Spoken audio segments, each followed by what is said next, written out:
The Sacramento Kings on a night where they were on the road played an OKC team that was on the back-to-back. And this is also a team that they have 8 straight wins against. Were able to lose against this young athletic team. Did you see that? Did you see how Domantas Sabonis had another triple-double out there pushing guys, trying to get guys to get going? At one point, it was funny, he dunked on young guys, Chet Holmgren, and then a couple plays later, Chet Holmgren went down, drove on him, and dunked right on top of Domantas. It was kind of crazy.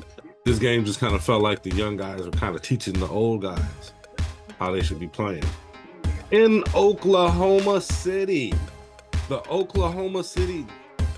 Thunder defeat the Sacramento Kings 127-113. This makes the OKC Thunder 36-17, and the Kings are now 30-22. The Kings are once again back in 7th place with that loss. The Thunder are holding on to 2nd place currently, 1 game behind out of 1st place. And all of these games really mean something in the standings at this point. There's a top 4, and then there's a bottom 4. And they're all really tight. We're separated by a half a game or a game at the most. Today is February 13th, 2024. Y'all back? We back. Y'all back? We definitely back. And what's going on, YouTube? What's going on with all my folks and all you Kings fans out there? It's your guy, Jay Woods, aka Shy the Man, and I'm back at you with another episode of the Kings Morning App, Midday Cup of Joe with Jay.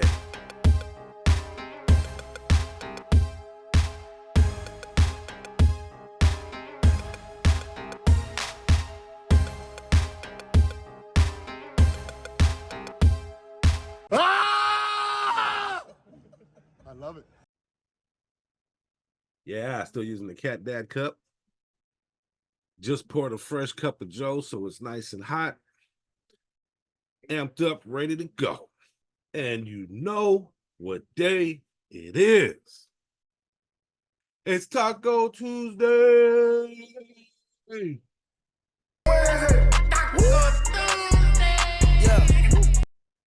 Taco Tuesday. Taco Tuesday, I got the cheese, she tasting the Kool-Aid. Migo the plug, Guadalupe. Taco Tuesday. So, man, this game was, these Kings, man, they're just so up and down. They're, should I say, they play very inconsistently. Damn, one game they're blowing a team out, next game they're getting blown out.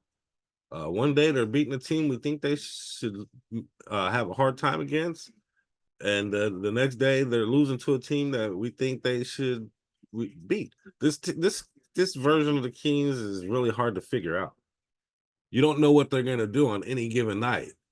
And one of the guys that I feel is a little up and down right now that we really need to kind of get more consistent is De'Aaron Fox. De'Aaron hasn't been scoring as many points as he was earlier in the season. He's scoring about half the amount of points he was scoring earlier in the season. And it seemed like Sabonis and Fox were kind of getting on each other. I mean, not in a bad way. I mean, obviously they're cool and everything. But it just seemed like Domantas kept trying to get De'Aaron Fox to go. And, you know, it's vice versa. These guys, man, this team, something else. One day they're playing defense, the next game they're not. This was a game they weren't really playing very, very good defense, and they were letting guys get to the hole. They were looking like they were the guys on the second night of a back-to-back. This team needs to get some type of level of consistency going here, and try to play a certain way or the same way on a nightly basis. If it's working, you know, if it ain't broke, don't fix it. So that's my cup of Joe.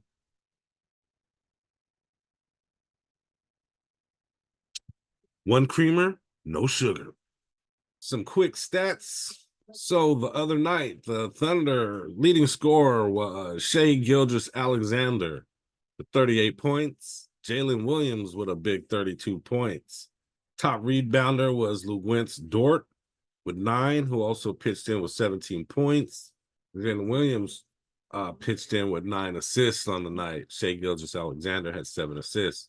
And for the Sacramento Kings, the leading scorer, once again, was Malik Monk off the bench, which to me is a little interesting that Malik Monk has had back-to-back games as the leading scorer of the game. He's our sixth man, so you wouldn't expect him to necessarily be the leading scorer every night. Domantas Sabonis with 21. Domantas Sabonis, like I said earlier, with another triple-double, 11 rebounds, 14 assists. Keegan Murray also helped out on the boards with 10 rebounds. He had 3 assists, 13 points. The Kings had 6 guys scoring double figures, which is always good. It didn't help on this night because the defense wasn't there. Davion Mitchell with a big 14 points off the bench. Harrison Barnes 14, and De'Aaron Fox with 15 points on the night. Assists, De'Aaron with 5, Malik with 5. Team stats, I think, is kind of where you notice a few things like turnovers.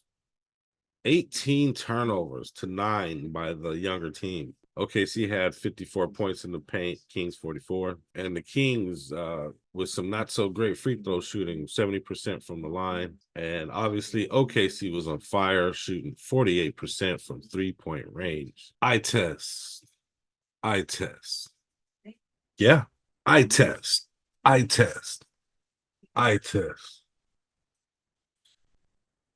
Sacramento Kings eye test. Just one of the things I keep harking on and going back to, defense. Our defense was really poor. I mean, guys were getting burnt to the hole. Nobody was helping out. It was so bad that Mike Brown gave Keon Ellis and Davion Mitchell extended minutes together, which I don't think I've really seen that often, them both out on the court together, which I think is a kind of a statement. They're probably a couple of the better defenders on the team, and Mike Brown was trying to get some defense going out there, trying to find somebody that can hold those young athletic guards and power forwards that that OKC has, because nobody was able to stop these guys. I mean, for them to score 137 points, that's a lot. I mean, it was just ugly. And to not help things at all is to have as many turnovers as the Kings had with 18 turnovers.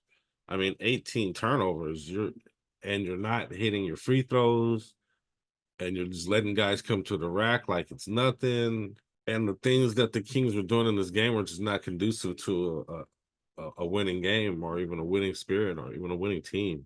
I mean, it was just really bad, just really lazy play, turnovers, didn't show any kind of cohesion. It looked like this team just got together for the first time, the way they were playing. OKC pretty much led wire to wire the whole game. There was like a 20-point lead early on, like around, I want to say, end of the second quarter or beginning of the third quarter. They were able to get to about 20-point lead. And the Kings were able to get it down to about 9 with, around the beginning of the fourth quarter. But after that, the Kings didn't have anything. They didn't have enough. Defense was poor. Too many turnovers. OKC just took over the game. That's my eye test. Bottom line, the Kings morning after. Bottom line. Today's bottom line is, my bottom line is that the Kings are going to have to stop this up and down. They're basically just straddling the fence at like 50% team, 50-50, a 500 team ever since about halfway through the seasons. They have to string together some wins. I know they just won a couple games. They need more than that. I mean, they'll be going back and forth. They're going from 5th place and dropping down to 7th. And, 7th is not a playoff spot. That's a play-in spot. The struggle is real at that position. The Kings want to win as many of these games during the regular season as they can, so they can move up the rankings a little bit and hopefully have an easier position in the playoffs. Kings got to get it together and play a lot more consistent and stick to their game. Why change up? De'Aaron Fox had a decent game driving to the basket. He wasn't shooting as many threes, which I think is a better situation for him. He's very good at going to the hole, and we need somebody to do that anyway. But just not enough. And Domantas Sabonis out there getting triple doubles, trying to get guys going and stuff. You know, it just really feels like this team kind of needs one more guy, in my opinion. So I think Mike Brown is searching for that on the bench. He gets it at times, but just not against OKC the other night. Next up, the Kings have a tall challenge as they are going to Phoenix to face the Phoenix Suns, 7 p.m. As we know, the Phoenix Suns are led by Kevin Durant and Devin Booker. They also recently acquired Bradley Beal, and their anchor down low and on defense is Jusuf Nurkic. They also have Grayson Allen, Bol, Yuta Watanabe, Eric Gordon, Drew Eubanks, to name a few. Now, the Kings and the Suns are in a virtual battle right now for 6th place. Them and the Pelicans, the Suns, the Kings, and pretty much the Mavericks are all in a battle for 5th place currently. So this game has very big implications in the standings. The Kings need to win this game. This is a game against a Western Conference rival, not necessarily a rival per se against each other, but a rival as far as their standings in the Western Conference. If the Kings can get a win, they'll be 31-22, and the Suns will be 31-23, and the Kings will be above the Suns and also continue their tiebreaker that they have against them. To beat this King, a few keys to the victory would be they cannot let Kevin Durant and Devin Booker go crazy from three-point range. They're gonna have to close out quickly and get in guys' faces. Bradley Beal, I believe, is actually injured right now. He might be back, actually. I'm not sure. Don't quote me on that. But if Bradley Beal's there, you know, that's just another scoring threat they got out there. Jusuf Nurkic always plays Domantas Sabonis well. So that's going to be a pretty even matchup. We're going to have to see what goes on there. Domantas is just going to have to stay on him, try to keep him out of the lane as much as possible. And we can't let guys like Grayson Allen score too many points, or somebody like Yuta Watanabe to come into the game and go crazy. Kings need to close out quickly on 3. This is a shooting team. They need to close out on the shooters. They need to switch on screens quickly, and they can't let guys come through the hole, walk through the hole like it's nothing. They're gonna have to play good help defense as well. Keep Kevin Durant, Devin Booker down in shooting. Don't let Jusuf Nurkic control the boards, and don't let the bench guys or anybody come in off the bench and reignite any flames or heat these guys up in any kind of way. Betting line for tonight's game is the Phoenix Suns 4.5. So they expect the Phoenix Suns to win by about 4 points. If you bet Kings, that means the Kings can lose by 4 or less, and you would still win, or win, and you would win. And then the money line bet right now currently is -180 for the Phoenix Suns, and that's just a straight up bet who you think is going to win. Sacramento Kings is +155. So I'm getting these lines from Bet US. That's where I go to do my sports betting. It's a wonderful app. It's a great website. If you want to do some sports betting, I recommend using Bet US. They'll always give you some extra money on your deposits. Plus, it'll help out the channel. So use the link in the description below and check out Bet US. I guarantee you'll like that betting app, Bet US. Link in the description below. All right, I got a question for you guys. Please comment. Answer your question by commenting. Answer this question by commenting. How do you feel about the current state of the Kings? How do you feel about their playoff chances? And I'm not talking play-in game chances. I'm talking about playoff chances, 1 through 6. The way they're playing inconsistently right now is having me nervous. I'll tell you that. And the way all these teams are bunched up together so close is making it hard for them to get into that top 4, and it's making it very easy for them to be bumped down into the bottom 8 or under the bottom 8. So it has me nervous. Make a comment below. How do you feel about the current situation of the Kings? And that's pretty much all that I have for you guys for today. If you have been watching this show, there's something about this show that you must have liked. I might have entertained you in some kind of way, or maybe there was some really good information. If so, please press that like button for me. It'll help the channel out. It'll help bring more eyes to the channel. Also, if you like talking Sacramento Kings, you like hearing Kings news, you like these reviews, then I ask you, please subscribe to the channel. Go ahead and click that subscription button. I really appreciate it. And maybe even the notification bell. I only come out usually the day after the games and give a quick review, so why not subscribe to the channel? Also share the content, that helps me also. Make a comment on anything, comment on how I'm doing, comment on the weather, comment on the Kings, I appreciate it.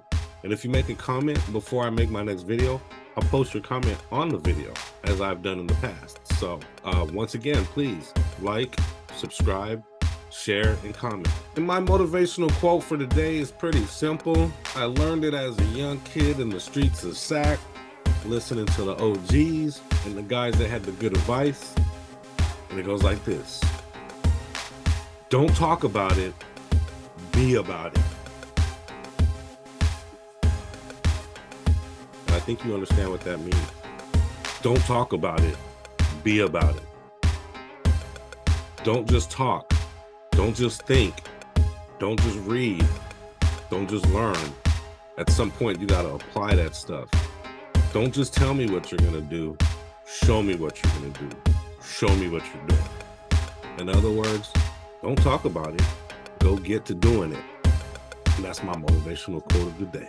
And like I said, that's pretty much all that I have for you guys for today. I want to say I really appreciate you joining me, and thanks for coming. Hopefully you'll come back and check out another review and check me out on another episode of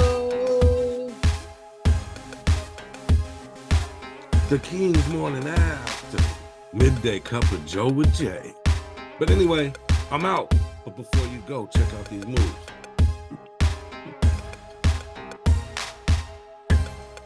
It's good.